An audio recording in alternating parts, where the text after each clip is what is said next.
Bonjour à tous, bienvenue sur Mecha 4 chevaux. Encore une fois, je suis très heureux de vous retrouver aujourd'hui pour un nouveau tuto. J'en profite pour passer quelques bonjours à toutes les personnes qui communiquent avec moi sur la chaîne depuis quelques temps et je les remercie pour les messages de sympathie qu'ils m'envoient régulièrement. Le tuto que je vais vous proposer aujourd'hui est sur le carburateur, principalement sur le pied de carburateur puisqu'on a tous, on va dire, des soucis entre guillemets, c'est-à-dire que le pied de carburateur, c'est très souvent qu'on a sur nos véhicules de collection, le pied qui, on va dire, qui est en banane, qui a cette forme un peu en U comme ça.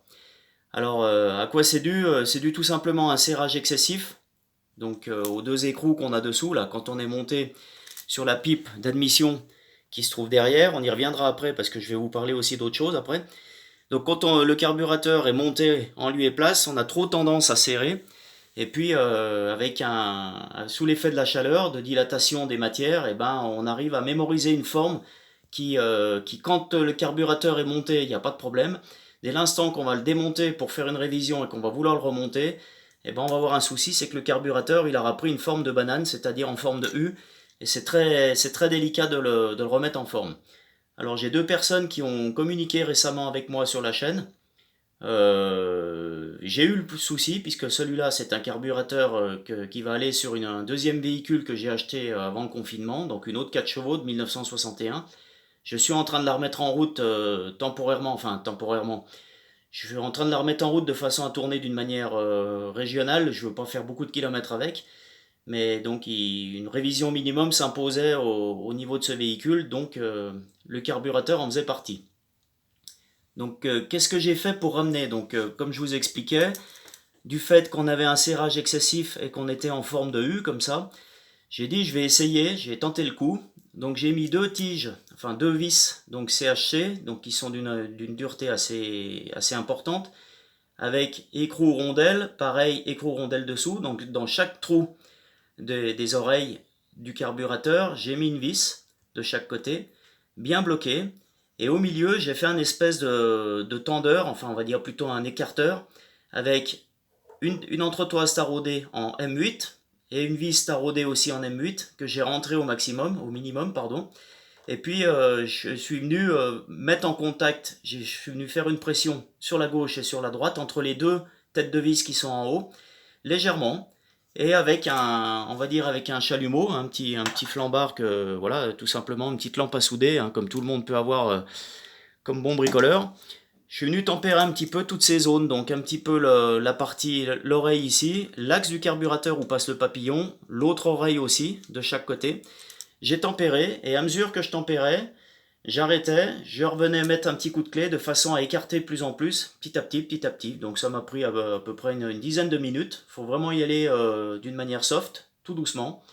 Et puis on est arrivé à un résultat, je vais vous faire voir ça, donc vous voyez, je vais essayer de reculer un petit peu pour que le focus se fasse correctement. Donc je pense qu'à l'image on est pas mal. On voit vraiment, on a encore une petite zone de déformation, mais on est vraiment nickel par rapport à l'origine. Alors j'ai pas fait de vidéo à l'origine, mais je peux vous garantir qu'on n'était pas du tout comme ça, c'était vraiment tout en banane. Et j'aurais pas pu m'amuser à le remettre dans cet état-là sur la cale thermique de la pipe d'admission. Donc voilà un peu une petite combine pour essayer de les récupérer. Alors avant de le faire, il faut quand même s'assurer qu'on n'ait pas visuellement de fissure à cet endroit-là, ou même sur l'autre côté. Si on a une fissure, c'est pas du tout conseillé, faut même pas le tenter parce que comme c'est du Zamax, donc c'est un alliage d'aluminium et de zinc, c'est très fragile. Et contrairement à certaines matières, ça plie pas. Dès qu'on va forcer un peu, ça va tout de suite rompre. Donc c'est pour ça que c'est d'où l'intérêt de tempérer un petit peu avant de charger comme on vient de faire là. Donc pour continuer aussi sur la même vidéo, donc le carburateur lui va se mettre en lieu et place donc sur une cale thermique. Donc cette cale thermique je l'ai refait dans un joint en clingerite. D'origine c'est du céleron. Là j'avais pas de céleron en plaque. Donc j'ai fait un joint comment dire, en clingerite, donc d'une épaisseur assez importante. Il fait 4 mm d'épais. Et puis donc il va me servir de cale thermique. Ici on a la patte qui vient reprendre la pipe d'admission au niveau de la culasse. Et puis dessous j'ai un petit joint papier tout simplement pour faire l'étanchéité entre la partie aluminium de la pipe d'admission et puis cette plaque. Je mettrai un petit peu de pâte haute température de façon à ce que assurer l'étanchéité, qu'il n'y ait pas de prise d'air au niveau de la pipe d'admission puis tout l'empilage de joints. Donc la cale thermique ici. Et en plus j'ai fait quelque chose, donc je vais vous la faire voir maintenant. J'ai fait un écran thermique. Donc qu'est-ce que c'est qu'un écran thermique? C'est un écran qu'on a eu trouvé sur certaines voitures. Donc c'est une tôle qu'on vient mettre ici et qui va empêcher que la chaleur des pipes d'échappement remonte au niveau du carburateur déjà, et puis aussi de façon à ce qu'on évite un phénomène de vapeur lock. Donc qu'est-ce que le vapeur lock? Le vapeur lock, c'est de l'essence qui va arriver dans la cuve du carburateur, qui va, au lieu d'être en forme de gaz, elle va se condenser en forme de liquide, et à terme, quand on va arrêter le moteur qui ne consomme plus d'essence, on va redescendre en condensation au niveau du carburateur et on va noyer le véhicule. C'est pour ça qu'à chaud, les véhicules, des fois, ils ont beaucoup de mal à redémarrer parce qu'on a ce phénomène de vapeur lock et puis on noie le véhicule, on apporte trop d'essence sur un moteur qui est déjà chaud. Donc cet écran thermique a un premier rôle. Et puis le deuxième rôle, c'est qu'éventuellement, si on avait une petite fuite d'essence, eh ben, on ne tomberait pas directement sur les pipes d'échappement et on peut éviter un risque d'incendie.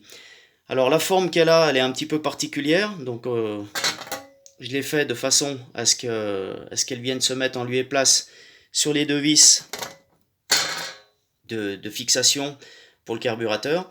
Et ici on a un trou de dégagement tout simplement pour laisser passer la commande avec la biellette qui elle va commander au niveau du carburateur l'ouverture du papillon. À gauche on a une petite découpe aussi, il ne faut pas oublier que sur la culasse on a la pipe de refroidissement qui arrive du radiateur. Donc je vais vous faire voir ça sur le moteur que j'avais restauré. Donc voilà comment la plaque devrait aller. Donc elle irait bien sûr sous le carburateur. Donc elle viendrait ici. Et là, si on regarde à l'aplomb de la caméra, on voit qu'on a bien la pipe d'admission, d'où l'intérêt d'avoir dégagé un petit peu la zone sur le côté. Alors ce que je vais faire en plus de ça, c'est que cette plaque, je ne vais pas la fixer uniquement par les deux trous de vis ici. Je vais refaire un petit système sur le côté là, qui va prendre sur la longueur pour éviter qu'elle tremble pendant les vibrations. Et je vais venir me fixer sur une des vis de la pompe à eau qui se trouve dessous. Là, je vais récupérer un des ancrages de la vis de pompe à eau. Et comme ça, déjà, de ce côté, elle sera maintenue. Et également aussi sur le côté droit, côté distribution, je vais récupérer une vis qui vient se fixer au niveau de la petite plaque qu'on a en bout de culasse, où il y a les 4 vis. Comme ça permettra aussi de rigidifier le côté là pour éviter qu'elle tremble et puis qu'à terme elle se détruise et qu'on crée des vibrations inutiles.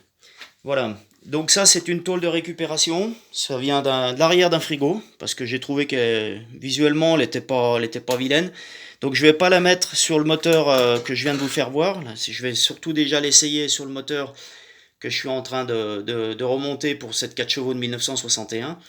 Et puis donc une tôle que j'ai récupérée de l'arrière d'un frigo, donc elle est un petit peu gaufrée, donc ce qu'il faut c'est refaire des petits joints avec une clingerite assez fine, de façon à pouvoir récupérer l'aspérité, un petit peu de pâte à joint, et puis on va aussi conserver on va dire l'étanchéité parfaite pour éviter une prise d'air au niveau de la carburation.